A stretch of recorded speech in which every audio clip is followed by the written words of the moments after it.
Hey, everybody, welcome to Black Lotus, where we talk about all things strange and unusual. And today we are going to be talking with a gentleman who has had experiences with the black-eyed children. And so we are going to get to that in just a moment. I just want to remind you real quick up front, don't forget to like and subscribe to our channel. We love to see the thumbs up. And make sure you hit the little bell when you do subscribe. And also remember that we do have another podcast, and that's over at PodBean, Spotify, iHeartRadio, and Amazon Music. And it's called Paranormal News Network. And there we do something different than what we do here at Black Lotus. What we do there is we report the latest in paranormal news, everything under the big paranormal umbrella. And we also have really interesting conversations with some fascinating people. This Wednesday, we are going to be talking to Terry Lovelace, who is a fairly well-known abductee, and he's got a couple of books out about his experiences. And I was amazed talking to him because his experience really jived with my own, and it was almost spine chilling. But anyway, let's get to everybody else here today. Michael Roser is not with us today. He had a previous engagement, but we do have Wild Trees with us. Hi, Wild. How's it going? Hey, everybody. I'm doing great. And we also have Billy Bishop, who is our guest today. He's actually our returning guest, and he's going to be talking about his experiences with black-eyed children. Billy, how are you today, man? Doing good. Glad to be here. Glad to have you. So let me, Ronald, have you ever seen a black-eyed child? No, I haven't. I haven't either. And I think it's kind of a rarity when people do see them. Wild, what about you? Have you ever seen one of these things? No, I haven't seen one, but I did recently collect a first-hand account of a black-eyed child. So did you? Yeah, what I do is if you go on an app, if you go to the app, search for apps. If you look up Pen Pal app, there's these apps, okay. And you just can find people all over the world. And so okay. I get in contact with people, and I ask every single one of them. I say, have you ever had a paranormal experience? It's just a way of putting my feelers out there. Right. And so recently there was one girl from India. She said she saw a black-eyed child, and she had all the hallmarks. She got violently ill. She was hospitalized, and that seems to be what happens. It seems to be that these are not good things, and there seems to be a lot of illness associated with an encounter. But yeah, I personally have not encountered one. Yeah. Well, and like I said, I mean, if someone does, I think it's a rare event. But Billy Bishop here has seen or has had a couple of experiences with that. Billy, you want to tell us about that? Well, the first one, we were driving around Bro Bridge, south of it, once again in the swamps, and we're in the middle of nowhere with my son's mom, and she says, "Look, there's two children on the side of the road. We need to stop and help." I told her no. I kept going, and she said, "Why?" I said, 1, 2 children in the middle of nowhere. 2, they were dressed like they were from the 1920s, and they had no eyes. And we kept going. The second time was around St. Francisville, and they come to my door, wanted in. They were looking with their heads down. I told them, "No, you can't come in." It was getting heavy. It was like something's pushing on my shoulders. I was getting sick. I was getting a headache.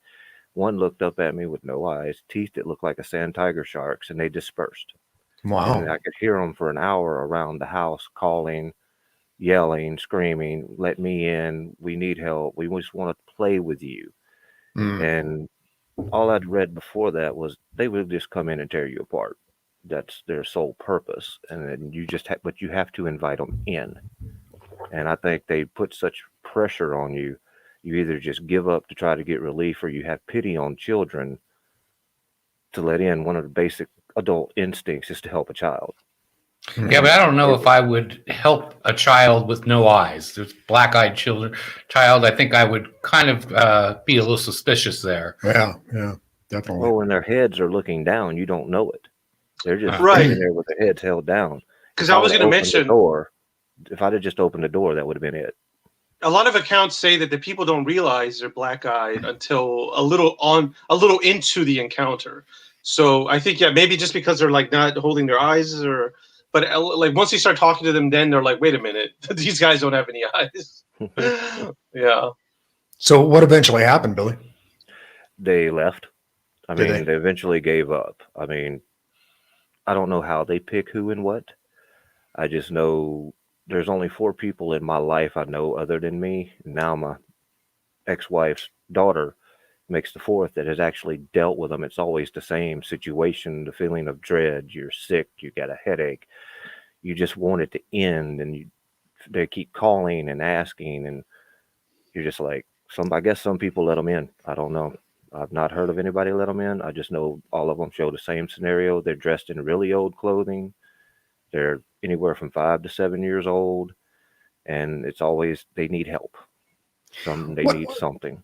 what are your thoughts on why they're often reported in very old clothing? Do you happen to think that they may be time travelers of some sort, or they're working through a portal? Well, they could be the portal deal, but also depends on where they originated from. If their origin is from a certain time frame, they would maintain that look. If it's a portal and they have the same dress where the portal comes through, it would maintain a look. But I just know everybody, it's the same look. And I don't know if there's any accounts before 1900. I've looked, I've not found anything yet. But it seems like the 1920s is when, far back as I can go, to find anybody that's seen them at that point. Yeah. Well, and the other question I have is, you would mention that their intention is to get into your house or get into your car with you, and they would like tear you up or kill you.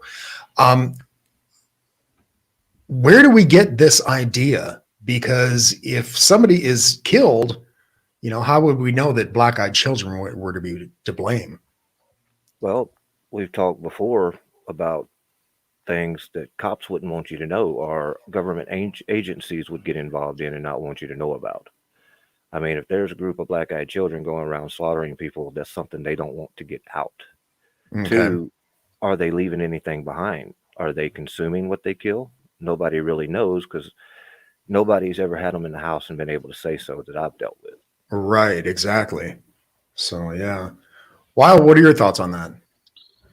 Okay, yeah. So these are some general thoughts I have about black-eyed kids, and also I would say there's also black-eyed people that seem to act the same way. Because in Mexico, I've heard some accounts. So it just seems to be that they don't have to be kids; they could be adults as well. But I see that there is an advantage to looking like a child. You're more vulnerable. You're able to get away with things if you look like a child.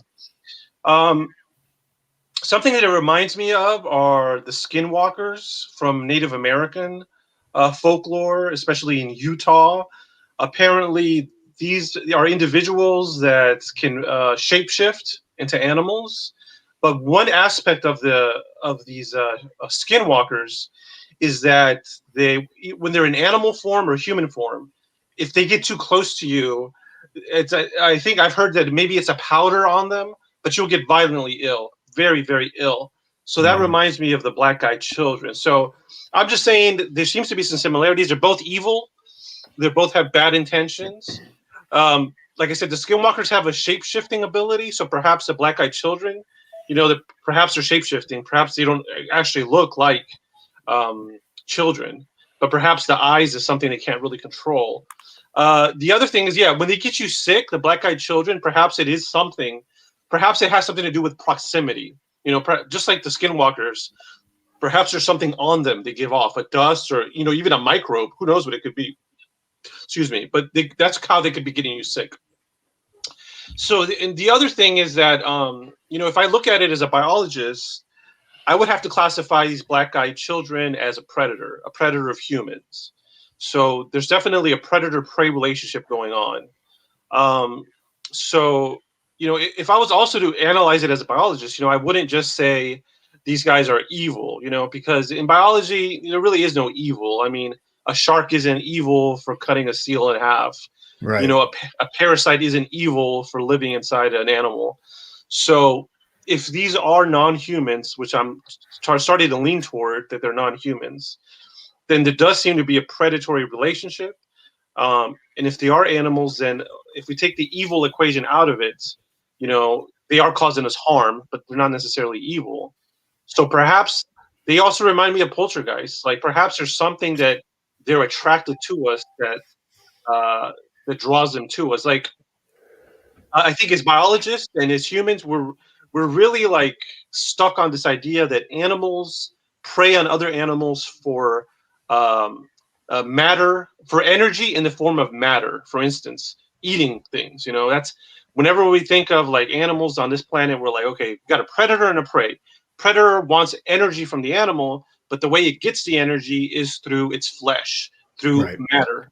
But if we just keep the first part of it, and we say a predator is looking for energy from its prey, and then we expand the concept of energy, then I think some of these cryptids may make more sense. So like poltergeist, I think they are attracted to humans. I think they do use this as a food source, but I think the energy they're getting is not flesh. I think it has something to do with our emotions, or our body does produce more energy when we're scared. If we're scared, our heart is beating faster.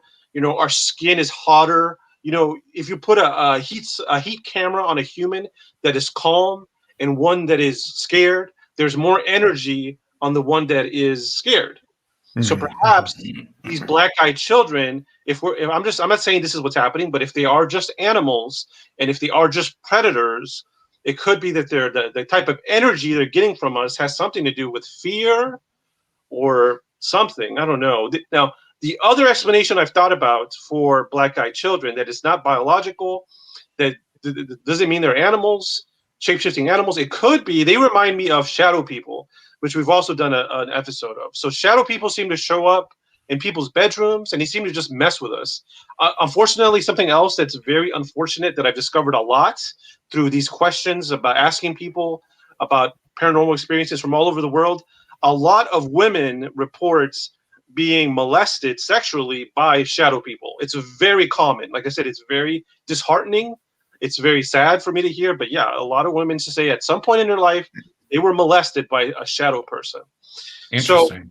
yeah, it's very weird. And then so shadow people, let's say this is what I think shadow people might be. I think shadow people might be humans or human-like intelligences that are using technology to commit crimes. So let's assume that let's say I was a bad person. I'm a bad guy. I'm a criminal, and I have the technology to go to other dimensions and do all this cool stuff. Maybe I would want to mess with people. Maybe I would want to molest people if I was a criminal. So to me, shadow people seem to be like, I don't know if they're human or human-like, but I think they come from some other place, and they're using technology to mess with us, to commit crimes. People do that here. I mean, humans do that to other humans without using great technology. I don't see why someone who had great technology wouldn't also be tempted if they already have that kind of personality. Right. So the alternate explanation for shadow people could be that. It could be that these are humans or human-like, and they are just criminals. They have technology to shapeshift. They have technology to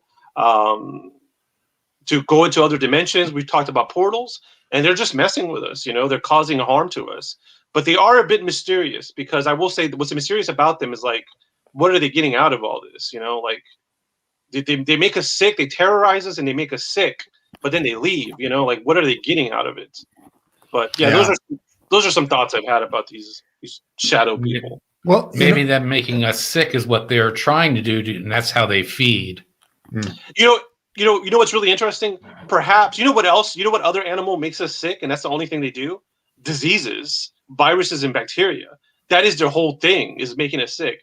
Maybe these are like manifestations of some weird alien virus. I mean, Ralph, you just gave me that thought. We know we have viruses and bacteria here, but they're microscopic. They don't talk to us or whatever. But imagine that there's another world where these viruses or bacteria, they still want to get us sick, but they're like, well, I can manifest myself to look like a black-eyed child.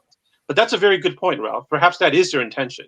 And there is precedent for that. There are organisms whose only intention is to make humans sick, which seems to be like what the black-eyed children are doing.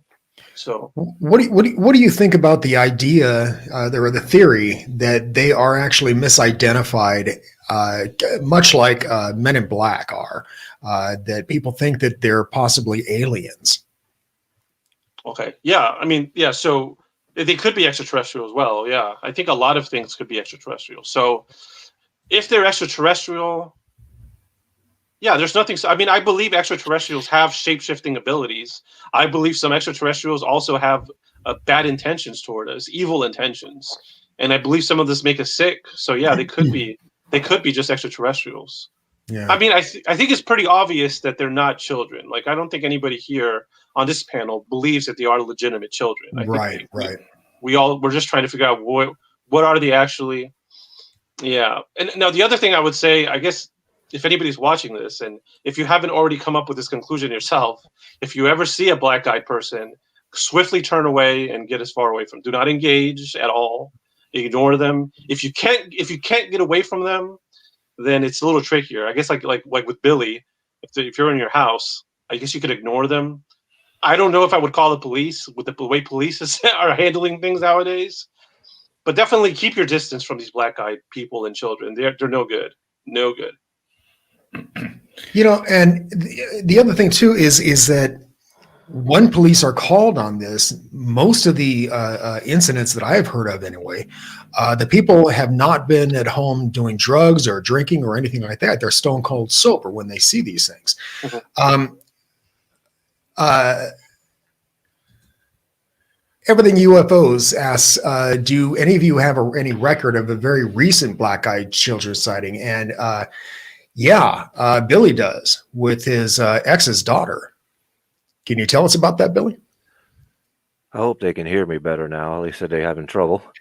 But I got a phone call that the ex's daughter was at home and said she was outside getting her dog, and children were walking down the road and they started running towards her. She went in the house, shut the door, locked it, grabbed her daughter, went in the bedroom. She said she opened the window and there was a child standing there with no eyes in her face. And she had called the cops, and by the time they got there, there was nothing there. There was no record of anything. I looked at the house today, and I can't find footprints or anything to symbolize something being there. But she was so terrified that she refuses to stay in the house now. I mean, You said it just happened last Friday? Yeah, Friday at 11:15. Pretty recent. Said, I don't know what they chose them for, because it was her and the 1-year-old. I know they scared her to death, so if it's energy they wanted, they definitely got enough. Yeah, I imagine. You told us that one of your sightings that you had, the children like ran around the house and beat on the walls and screamed, "Let me in!" Whatever. How long did that last? About an hour. I would have to give it an hour before it just tapered off. About the time when I realized, okay, this isn't going away, and I just got in the middle of the house and sat there and was going to wait it out. So, but you didn't call the police during that incident, right? No, because I knew good and well the first thing they would say is, "What drugs are you on? Right. What you been smoking? What you been drinking?" Because try to describe to a cop, you see a bunch of kids with no eyes. Yeah, definitely. We were talking about the Men in Black earlier, and this is I'm directing this to our viewers. We're thinking about doing an episode on the Men in Black next Sunday. If you have had a personal experience with Men in Black, please let us know. You can contact us at blacklotuspodcast@gmail.com. And we'd love to hear from you. And what we'd like to do is have you on the show as a guest and to describe your experience. A lot of people have had Men in Black experiences, including Dan Aykroyd, who had a pretty amazing experience actually with these things. But yeah, anyway, if you've had an experience, please let us know, and please come onto the show and talk about it with us. But Ralph, what are your thoughts on all this? I've gone back and forth with this, from being creepypasta to something that's, like he said, a shapeshifter. Mm-hmm. And they're obviously wanting something. It's just figuring out what they want. Yeah. You mentioned creepypasta, and a lot of people are under the misunderstanding that this whole thing is recent. And in fact, looking into this, it's not recent at all. I mean, tales of these children go way back to the 50s. I mean, and I think what has happened and why people think it's a recent thing is because of the advent of the internet and sites like creepypasta. Right. And that movie just came out a couple years ago about black-eyed children. Which only furthered it along, Right. and suddenly you're getting all kinds of people reporting. I mean, this kind of trend has happened, throughout the years. I mean, back in 1947 with Roswell, when the crash happened, right before that, there was a sighting by that pilot at Mount Rainier. And then suddenly after both of these incidents, everybody's popping up with reports of UFOs. Right. So, and aliens and so on. But so I think that is probably why, I mean, with the internet, where you can hoax things so easily, or you can so easily tell your story, if it, even if it is real, I mean, it gets out there quicker than it used to. And I think that's probably why. Guys, any other thoughts on that? Actually, Yeah. it makes sense. Yeah, I was gonna say I'm pretty sure. I'm pretty sure they go back pretty far. I think perhaps we haven't found them before the 50s, but I bet if we look harder, we would find something. And the thing is, I don't know. They may not be called. They may not go by the name Black-Eyed Children. They may go as somebody may just mention a demon or something. Right. But right. they're probably there. Well, like you said earlier, I really doubt that they're children at all. I think it's just a guise. Whether they're demons or not, I'm not sure about that. But I'm laying money on extraterrestrials. The other thing that I was thinking about was about okay, going back to the biological explanation for these things. So let's say they're predators. Let's say they've been around here. So let's say that let's just say the relationship is that humans are prey and this thing is its predator, and they've been around here for a long time. I was thinking about numbers because you mentioned how they're kind of rare, So I was like, that kind of makes sense because predators, prey heavily outweighs predators. It's just the way it is in nature. So if you look at the number of lions there are compared to the number of prey, there's just a lot more prey. So it makes sense. Like some of these bad predatory paranormal things like black-eyed children, it makes sense that they would be kind of rare. I mean, I'm just saying that fits the predator-prey relationship. So it could be that in the whole planet, there's just, there's not that many, maybe 100 or less of these things out there. That's not good at all. We shouldn't have any of them, but the fact that they're rare, I'm just saying it fits the predator-prey relationship. It's more evidence to support that. Everything UFOs mention, black-eyed kids are a very interesting topic, but I can never find enough on the web. That's very scary, Billy. And I totally agree. It's like I had mentioned earlier.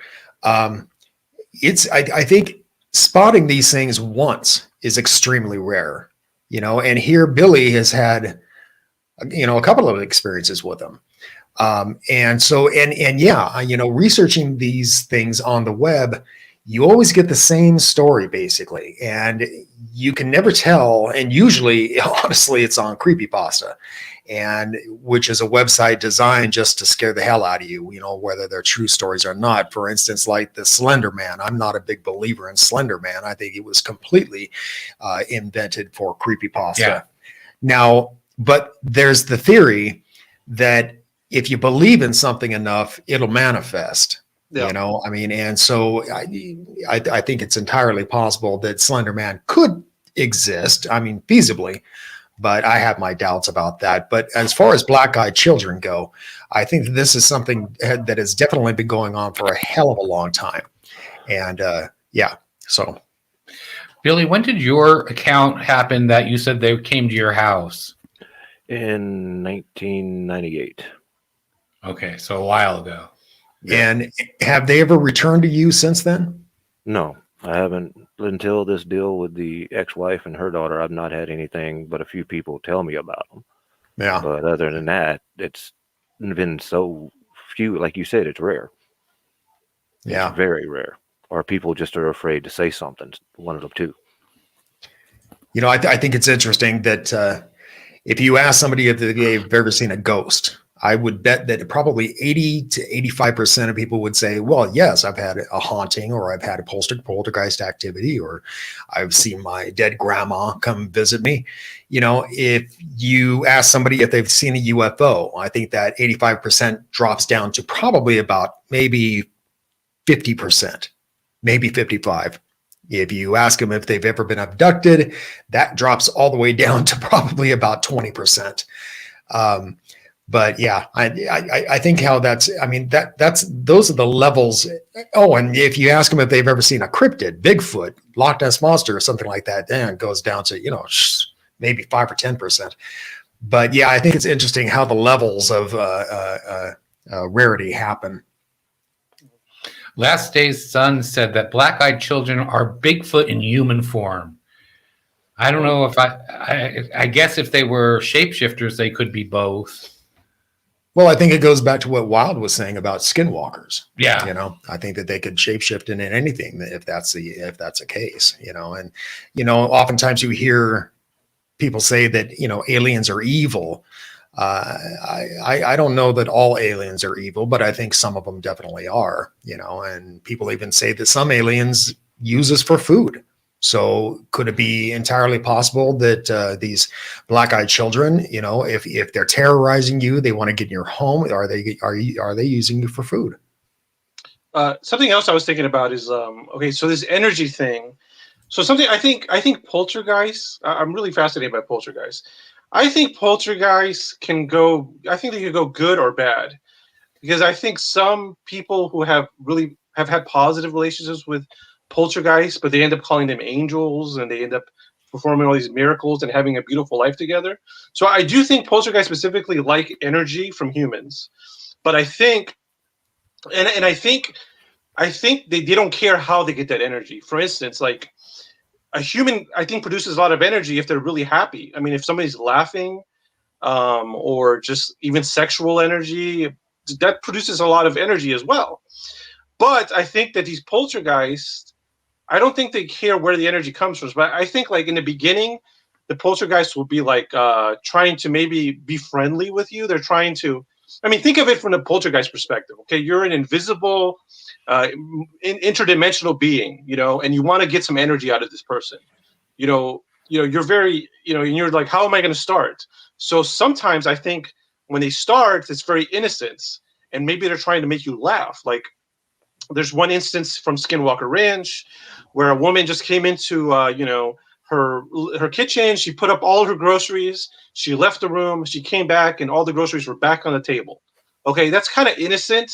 And to me, that's like, I think that's like a creature kind of trying to make some kind of contact. Like, it's not necessarily evil. It's just like, hey, I'm here. Maybe we could, isn't this funny? Isn't this interesting?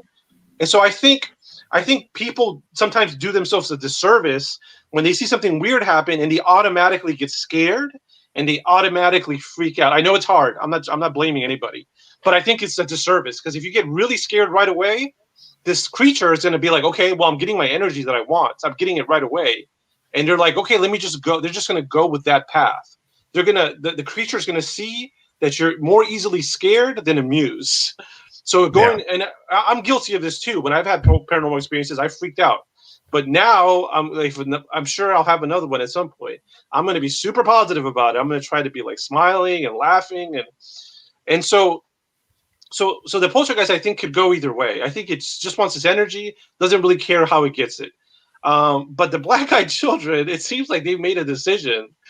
They've sided with evil. Like, they're like, but once again, that goes back to biology. There are some animals which are opportunistic, and they have lots of different ways of getting food, but there's some animals that are like, I'm a specialist. I've decided I'm just going to focus on this one way of getting food. And there's benefits to both of them. Like I said, I think the poltergeist is more open-ended. It's more opportunistic. It'll get the energy. It doesn't really matter how. But I'm getting the feeling that these black-eyed children have, they're like, look, I'm specializing in terror, and that's how I'm going to get my energy. Yeah. So I guess I'm saying, I don't know if it'd be, I don't know if it would work. If you try to have that positive attitude, I wonder what would happen. Because, like I said, I'm pretty sure most people react very negatively to the black-eyed child. Well, yeah. But yeah, but I'm guessing, I'm wondering what would happen if you flip it. I know it's probably the hardest thing to do. I probably couldn't do it, but I wonder if I was encountering a black guy. Let's say I was encountering a black guy child, and I had nowhere to run. I was really cornered. At that point, I have two options: like just freak out or not freak out. I wonder what would happen if I start joking with it, if I try really hard to make it laugh. I don't know. These are the weird thoughts that I have. Yeah, I mean, but from what I've heard, almost from everybody who's had an encounter with these things, they're immediately filled with dread, and so I don't know that there's much of a choice to it. It's just our natural instinct to be it's true. to do something like that. It's true. Yeah, you're very right. Yeah, they do that. Like I said, I think they're specialists. They're specialists in terror and horror. But the human will is very strong. I mean, the human will is very, very strong. Still. So Chuck Bam, hi Chuck, how's it going, man? He asks, how do we know that the story is true about the ranch? And Last Day Sun says the ranch story is a fairy tale. What are your thoughts on that, guys? Skinwalker Ranch, I'm assuming. Well, okay, I love Skinwalker Ranch. I have mixed feelings about visiting. I would love to visit, because here's the thing: Skinwalker Ranch, it's not just a ranch itself. The ranch is, I don't know, it's a very large ranch, but the whole basin is haunted. The whole basin has all these weird things. So the basin is like a very large area. I mean, I think there's like at least 3 cities in the basin. So it's not just a ranch. And people will say, like, Robert Bigelow recently gave interviews, very recently, like last month, on Mystery Wire here on YouTube with George Knapp, and he says, like, look, our ranch, yeah, it did have a lot of activity, but the neighbor ranch had a lot. The ranch next door had a lot of activity. So it's the whole basin, and there's been books written about the basin and all the activity that go back before the Skinwalker Ranch book was written. I mean, the events of Skinwalker Ranch happened in the 90s. The book was written somewhat after that. But yeah, like if you go, there's a large history. There's a large history there of paranormal stuff. So I do think weird stuff happens in the Uinta Basin. I think in the ranch, perhaps some of those stories have been exaggerated, but I do think that area is haunted. I challenge you. I know this is an impossible challenge, but I challenge these skeptics to spend 3 months living in one of these cities and tell me nothing paranormal happens. Yeah. I don't know. I think we might have lost Damien. And I was going to ask you that. Well, did we lose them? I think so. They're just gone. The Skinwalker got him. The one wanting to know about permission to come in and why, I tied it to what's called energy vampires.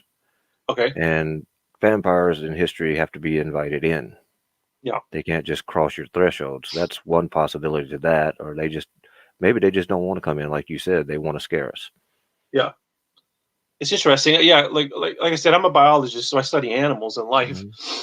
I'm trying to find parallels between these paranormal things and what happens in nature. So these things, these black-eyed children, these vampires, energy vampires, if I compare them to a parasite, a lot of parasites, they have to, okay, I'm trying to make a connection between asking to go in your house and a parasite, okay? So a parasite that lives in your body, it doesn't necessarily ask you permission. It doesn't ask you to come in your house, but a lot of them don't force themselves inside you either. Like, you literally have to eat them. There's a lot of parasites that get in an animal, and the way they get in an animal is because you eat another animal, right? You eat it. Mm-hmm. So you're inviting it inside. It's not forcing its way. You're consuming it. And so like I said, you're inviting, you don't know it's happening, but a lot of not all of them, but a lot of parasites, you have to let them inside yourself. You don't know you're doing it. And that's the only way they could, mess you up. It's good to have a biological look at it, because that changes a lot of perception about, perception on things. It gives a different view that's very, very useful. I'm glad that it's there, because it's explaining some things to me I'd wondered about due to the encounters, the possibilities, why, what, end goal. If they are feeding off of fear, then it would make sense to run around the house and beat on it and yell and scream and look as nasty as they can. Yeah, they're working you up. They're working you up, and it could, Yeah, because that's one way of thinking about it. One way of thinking about it would be, like I said, what happened to you in '98? You're in your house, you're scared, these things are messing with you, and you're just kind of confused. You don't know what's happening. Another way to think about it is like, as I'm getting scared, these things are eating. Their bellies are getting full. That's probably why they left. They probably got enough food. The other thing about predators is that a lot of the big predators, they don't have to hunt that often. Think about it once again. Think about a lion and a tiger. They're not out there every single day. Sometimes they'll just feast on one large meal, and that'll give them everything they need. Yeah, So crocodile, alligators, they eat once every few months. exactly. I mean, so yeah, it would make sense to have that be part of the rarity, Mhm. because they don't have to. But my question is this: if they took all that energy from you, wouldn't you have be very weak after the fact? And I wasn't. Yeah, that's a good point. Here's the thing: it depends what kind of energy they're getting out of you. Because a lot of when you get scared, let's just say you get scared. It has nothing to do with the paranormal. Let's say you're just driving down a slippery ice road and you're just scared. And whatever, you see an accident in front of you, that scares you. Nothing to do with paranormal. Well, like I said, you do give off more energy. I mean, your heart beats faster. There's more kinetic energy. Your body, there's more heat. So that energy is just going. It's just being dispersed. It's in a way, it's just going to waste. It's just going out into the environment. So perhaps these things, instead of it just going to the environment, they actually take it themselves and use it. So that's why you wouldn't feel drained. You wouldn't feel drained because they're not sucking anything out of you. They're taking something that's already coming out of you. I guess another example would be like, let's say there's a fruit tree. There's a difference between taking the fruit directly from the tree, or there's another one where it's just you're just taking the fruit that already fell on the ground. Right. You know what I'm saying? So when they're scaring you, all that energy you're getting off, that could be like fruit that's already on the ground. Well, So think they're about not. that. That's how specific they would be then would actually frighten me more than anything else, because they apparently have perfected to pinpoint what they're doing. Yeah, exactly. Yeah, I think they got it down to a science. And once again, that's what happens in biology. So there's animals that have evolved. There's predators that have evolved hand in hand with prey for millions of years. They're closely tied together. So that predator has become an expert at preying on this animal. And this prey has become an expert at not getting eaten by the first animal. And the problem with humans is that one of the problems with humans, I think we're so, I mean, it's a really great strategy for the predator, because a lot of these paranormal predators of humans, they have a huge advantage because we don't even know they exist. We refuse to believe that they exist. Imagine a zebra refusing to believe that lions are real. They're like, lions are not real. That's just a boogeyman. There's no such thing as a lion. Those are all made of. The lion, the zebra's at a huge disadvantage. But yeah, I think that's what's happening with humans. We're like, especially with UFOs. It seems like UFOs. A lot I've of them never seen those. You've never seen one of them? No, everything I've dealt with has been strictly paranormal, to shadow people, spirits, demons, black-eyed children. Very few Bigfoot type things where I could describe it, but just about everything else has been basically what people would follow under the haunting. Yeah. Situations. What was your first experience? Did you have anything as a child when you were really young? The first one really was when I was 5, and my mom made us move because shadow people were going in and out of my room on a regular basis during the day. She could actually see them entering and exiting. Tied to that, I told one of the other guys, I was born dead. I had no oxygen in my body. I had to stay in an incubator for months. And I've been told that kind of ties to bringing something back that would follow you around. Right. I've heard that too. Looky there. Look at the kitty. I think we're getting them back. I think we might be getting them back. Yes, sort of. Unfortunately, our video was out. This computer sucks. My Wi-Fi, it's awful. I got to get a new computer. But anyway, sorry, guys. But we are, the video's out, but we can still see you and hear you pretty well. Well, if I drop, it's not on purpose. My battery just let me know it went from half charge to blinking. Okay. I hope there's nothing around fixing the bug with me. I got to sleep for work tonight. But, to be honest with you, I think that there's only so much we can talk about with black-eyed children because there's only so much we know. And Mhm. you know, we have to rely on people's personal testimonies, and it's hard to wade through that, like your testimony, Billy. Um, and it's hard to wade through that on the internet through all the bullshit that's out there about it, you know, and all that.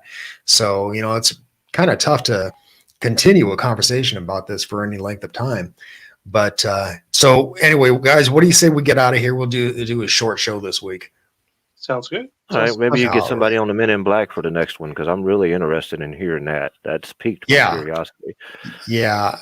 Again, viewers, we next week we're going to be doing an episode on the Men in Black, and we are looking for people that have had real life experiences with these things. And so, if you have, we'd love to have you on as a guest and have us tell us about that. So, anyway, so until next time, folks, keep thinking and question everything.